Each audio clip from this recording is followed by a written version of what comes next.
Dear students, आज हम लोग डिस्कस करते हैं यूवी का नेक्स्ट लेक्चर, जिसमें हम लोग डिस्कस करेंगे क्रोमोफोर्म एंड ऑक्सोक्रोम।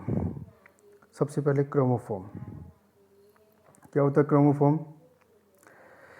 किसी यौगिक का रंग उसमें उपस्थित एक या अधिक असंतृप्त समूह के कारण होता है। अर्थात हम लोग कह सकते हैं कि किसी भी यौगिक का रंग या किसी भी कंपाउंड का रंग जिस ग्रुप की वजह से होता है उसे हम लोग बोलते हैं क्रोमोफोर्म और वर्णमूलक। ये जो क्रोमोफोर्म और वर्णमूलक होते हैं वो पराबैंगनी व दृश्य क्षेत्रों में अभिलाक्षणिक अवशोषण प्रदर्शित करते हैं, मीन्स ट्रांजिशन करते हैं, संक्रमण करते हैं, जिस कारण से पदार्थों में कलर आता है। ये जो वर्णमूलक होते हैं वो दो प्रकार के होते हैं। पहला, ऐसे वर्णमूलक जिनमें पाई इलेक्ट्रॉन्स होते हैं, और पाई इलेक्ट्रॉन्स होंगे तो only pi to pi star संक्रमण होगा, जैसे एल्कीन और एल्काइन। ऐसे वर्णमूलक जिनमें पाई इलेक्ट्रॉनों के साथ साथ नॉन बॉन्डिंग इलेक्ट्रॉन भी होते हैं, इनमें क्या होगा? दो तरह के ट्रांजिशन होंगे, पाई टू पाई स्टार और n to pi star. For example carbonyl group, thiocarbonyl, azo और नाइट्रो ग्रुप। कुछ प्रमुख वर्णमूलकों का जो रंग प्रदान करने की क्षमता, उसका आरोही क्रम निम्न होता है: एल्कीन, एल्काइन, कार्बोनाइल, एजो, थायो कार्बोनिल और नाइट्रोसो ग्रुप।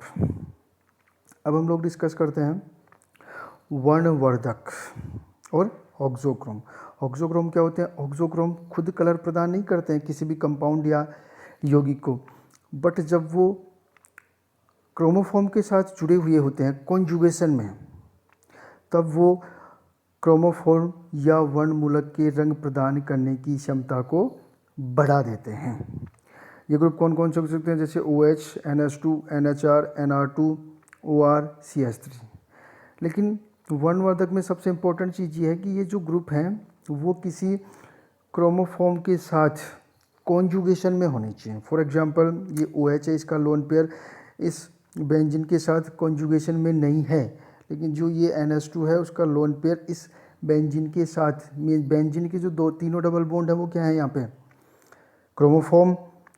तो यहाँ पे जो NH2 का लोन पेयर है वो ऑक्सोक्रोम का कार्य करेगा, क्योंकि वो कॉन्जुगेशन में है, उसका लोन पेयर कॉन्जुगेशन में है, बट जो OH है उसका लोन पेयर कॉन्जुगेशन में नहीं है, इसलिए ये ऑक्सोक्रोम का काम नहीं करेगा। ठीक है, अब हम लोग देखते हैं संयुग्मित डाइइन के लिए, संयुग्मित डाइइन व इनोन, इन प्लस ओन के लिए यूवी स्पेक्ट्रम। संयुग्मित डाइनों के लिए एक नियम पढ़ते हैं जिसका नाम है वुडवर्ड व फिशर का नियम। इस नियम को समझने के लिए हमें कुछ बेसिक्स पता होना चाहिए। बेसिक्स में सबसे पहले हम लोग देखते हैं, सबसे पहले तो हमें ये पता होना चाहिए कि इस नियम से हम लोग किसी भी डाइन सिस्टम के लिए लैम्ब्डा मैक्स की वैल्यू कैलकुलेट करते हैं, और लैम्ब्डा मैक्स कैलकुलेट करने के लिए कुछ बेसिक्स का पता होना चाहिए। ये बेसिक्स कौन से हैं? सबसे पहले हमें ये डिसाइड करना होता है कि जो सिस्टम हमें दिया गया है वो कैसा है, होमो एनुलर है कि हेट्रो एनुलर। अगर दो डबल बॉन्ड है, मीन्स डाइन है, दोनों सेम रिंग में हैं, तब हम लोग बोलते हैं इसे होमो एनुलर समवलयाकार सिस्टम। और अगर दो डबल बॉन्ड हैं और दोनों डबल बॉन्ड अलग अलग रिंग में हैं, इन तीनों में से कोई भी सिस्टम हो सकता है। देखो, तीनों डबल बॉन्ड अलग अलग रिंग में हैं, दोनों डबल बॉन्ड, लेकिन दोनों डबल बॉन्ड कॉन्जुगेशन में है। इस सिस्टम को हम लोग बोलते हैं हेट्रो एनुलर सिस्टम। फिर उसके बाद हम लोग बात करते हैं अंतःचक्रीय एंडोसाइक्लिक डबल बॉन्ड। अगर रिंग के अंदर है उसे हम लोग बोलते हैं एंडोसाइक्लिक डबल बॉन्ड। अब हम लोग बात करते हैं बाह्यचक्रीय द्विबंध हेक्सोसाइक्लिक डबल बॉन्ड। अगर कोई डबल बॉन्ड दूसरी रिंग में जा रहा है, अपने पास वाली रिंग में जाता है, तो उसे हम लोग बोलते हैं हेक्सोसाइक्लिक डबल बॉन्ड। फॉर एग्जांपल अगर हम लोग इसमें बात करें तो जो रिंग बी में डबल बॉन्ड है वो ए के लिए हेक्सोसाइक्लिक है, और रिंग ए में जो डबल बॉन्ड है वो रिंग बी के लिए हेक्सोसाइक्लिक है। इन सब तथ्यों के आधार पर हम लोग लैम्ब्डा मैक्स कैसे कैलकुलेट कर सकते हैं? चेक करते हैं कि उससे जुड़े हुए कितने एल्किल समूह जुड़े हुए हैं। दो डबल बॉन्ड के अलावा कितने डबल बॉन्ड हैं जो कॉन्जुगेशन में जुड़े हुए हैं? इसके अलावा और कौन से ग्रुप जुड़े हुए हैं, इन सब की वैल्यू ऐड करके हम लोग लैम्डा मैक्स कैलकुलेट कर सकते हैं। यहाँ पे कुछ एग्जांपल्स हैं हमारे पास। फॉर एग्जांपल ये सिस्टम है, ये सिस्टम कैसा है, होमो एनुलर, क्योंकि दोनों डबल बॉन्ड सेम रिंग में है। डबल बॉन्ड के जस्ट पास वाला सिंगल बॉन्ड रिंग रेजिड्यू होता है या वलावशेष होता है, लेकिन जो दो डबल बॉन्ड इसके और इसके बीच में सिंगल बॉन्ड है, ये वलावशेष नहीं होगा। अगर हम लोग इस सिस्टम की बात करें तो ये हेटेरोएनुलर सिस्टम है। इसमें एक एल्किल प्रतिस्थापी के लिए वैल्यू ऐड होगी क्योंकि ये डबल बॉन्ड से जुड़ा हुआ है, जबकि ये सिंगल बॉन्ड से जुड़ा हुआ है। तो केवल उसी एल्किल प्रतिस्थापी के लिए वैल्यू ऐड करेंगे जो डबल बॉन्डेड होता है। सिंगल बॉन्डेड के लिए हम लोग ऐड नहीं करेंगे। अभी मैंने बताया था बाह्य चक्रीय द्विबंध क्या होता है, हेक्सोसाइक्लिक डबल बॉन्ड। अगर कोई भी डबल बॉन्ड अपने पास वाली रिंग के अंदर जाता है तो उसको बोलते हैं हेक्सोसाइक्लिक डबल बॉन्ड।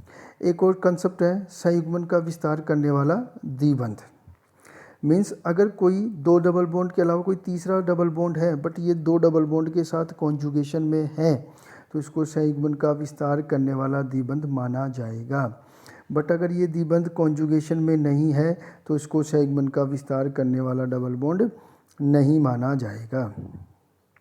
ठीक है, अब ये सारा जानने के बाद हम लोग उसकी लैम्डा मैक्स वैल्यू कैसे कैलकुलेट करेंगे। अगर कोई 1,3-ब्यूटाडाइन है उसके लिए मूल मान लेंगे, बेस वैल्यू लेंगे 217 nm, समवलयाकार के लिए बेस वैल्यू 253 और हेटेरोएनुलर के लिए बेस वैल्यू 214। इसके बाद अगर उस होमो या हेटेरोएनुलर सिस्टम में संयुग्मन का विस्तार करने वाला द्विबंध है तो 30 ऐड कर देंगे।